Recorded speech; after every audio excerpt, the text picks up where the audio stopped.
if you're down. Fuck me girl, fuck me girl, fuck me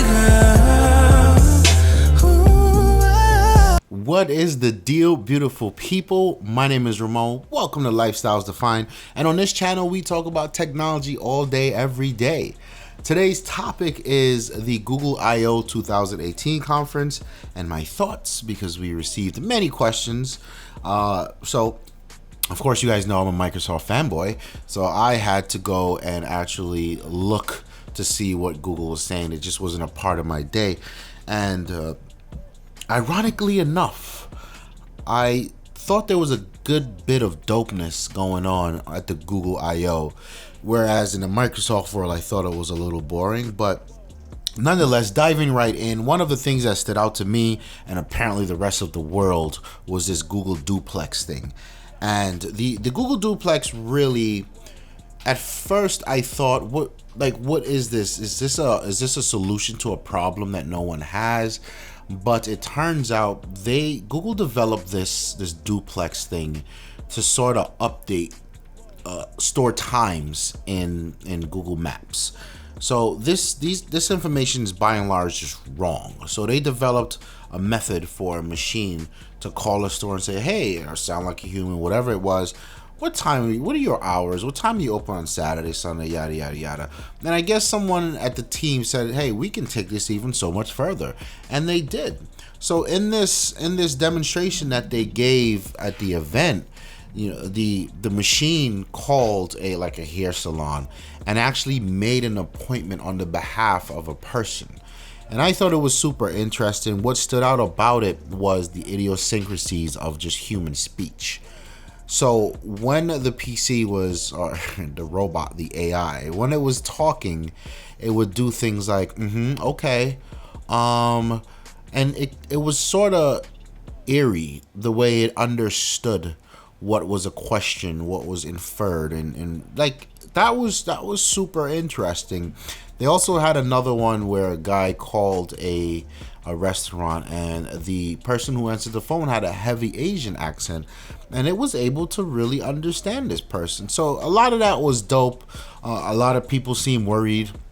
In fact, I saw a lot of backlash about how does Google plan on having the duplex identify itself when calling people, so people don't feel like they're talking to a robot.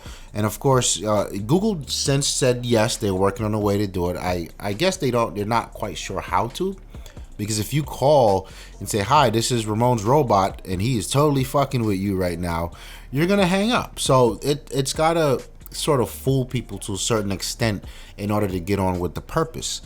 So a lot of people seem worried about that. They seem worried about, okay, this is cool, but if Google can do it, someone else can do it. And if someone else can do it, further down the line, we may find a nefarious third party doing it. And you know, these robocalls that we've been receiving lately are quite vicious. And I can only see this getting worse with a technology like duplex. So there's a lot of moral conversations and debates behind it. I'm really in the neutral here. I kind of want to see how this plays out, but I understand everyone's concern.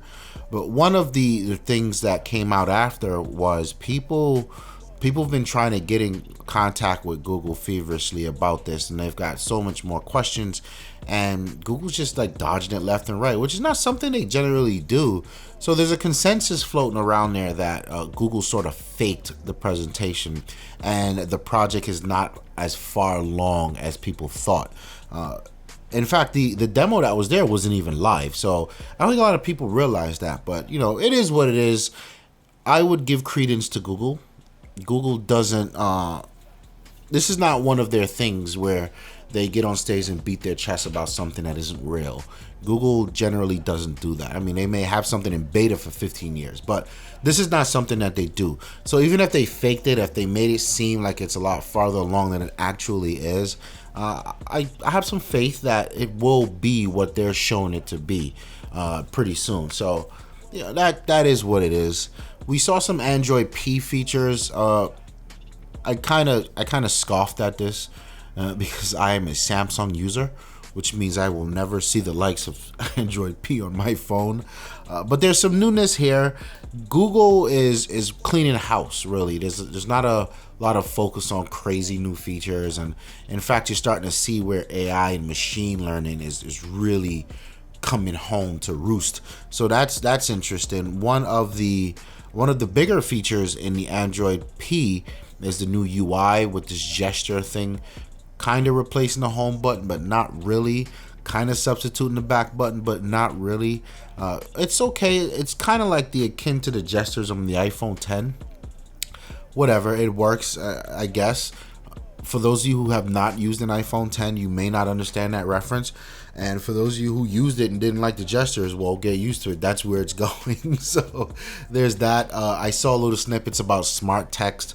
I kind of like that, contextually aware queries based on the text you select. So if I select Jay-Z, Spotify may pop up. If I select Lifestyles Defined, YouTube may pop up, Instagram may pop up. So that's kind of cool. I like how that works.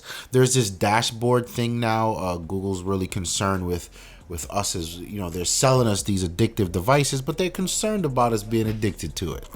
So there's a new dashboard that they're developing that's gonna come with Android P, and it sort of logs everything you do. The AI pays attention to what you do, how you do it, how much time you spend in apps, and all of this craziness, and just shows it to you in a pathetic dashboard to make you feel bad about yourself, essentially to shame you into putting your phone down. All right, and there's all these crazy things you can do to shame yourself. You know, you can set these auto routines where there's a feature called wind down. So at night, when it's that time of night, the phone turns completely gray, and it's supposed to deter you from using it because there's no color. And like, dude, just turn the goddamn phone off. Then there's like, you can set time limits to apps where if you exceed just a certain amount of Facebook trolling for the day, you just can't launch the app. So I mean, whatever, that stuff is cool. I got nothing against it, really. There's some tidbits in there about the new Photos feature, or soon to come Photos feature, where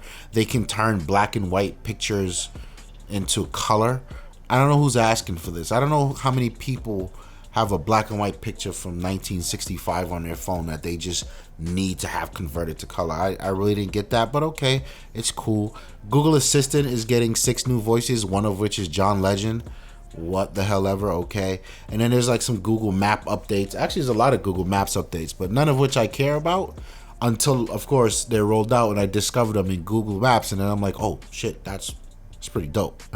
But that's generally most of the things that stood out to me about the Google I/O 2018. I think Google is going in a nice pace. I have a video to come. I don't know. I'm not sure when I'll release that video, but it was pretty much about the state of smartphones in 2018 or early 2018.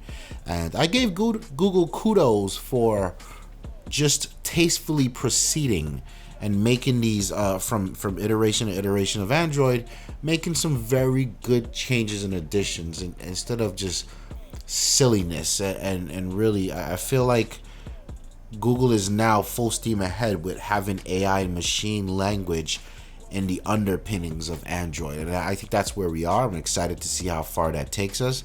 I'm excited to see how that benefits us in another year or two. So yeah, but I want to hear what you guys think about the Google I/O. Did you watch it? What was your favorite feature? Do you not care at all because you're a Microsoft fanboy, or you're just in the corner with your iPhone just laughing at everyone?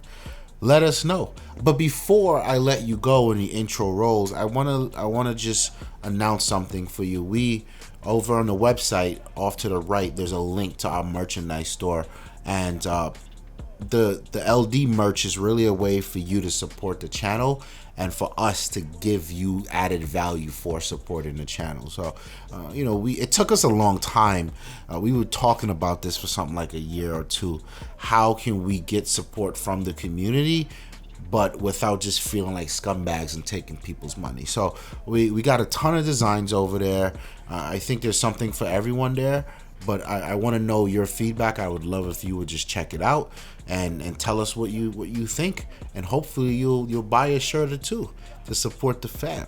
If you like the video, like it, subscribe if you haven't already done so. My name is Ramon, and I'm out of here. peace. Well, I guess. And the reason we started Lifestyles Defined is because if we weren't on camera arguing about these things, the technologies, the phones, the iPhones, the Androids, the cameras, the games, we'd be on the phone arguing about it. We'd be in each other's houses arguing about it. So why not just put it in front of a camera for everyone to enjoy it the way we do? That's what Lifestyles Defined is all about. We just love this shit.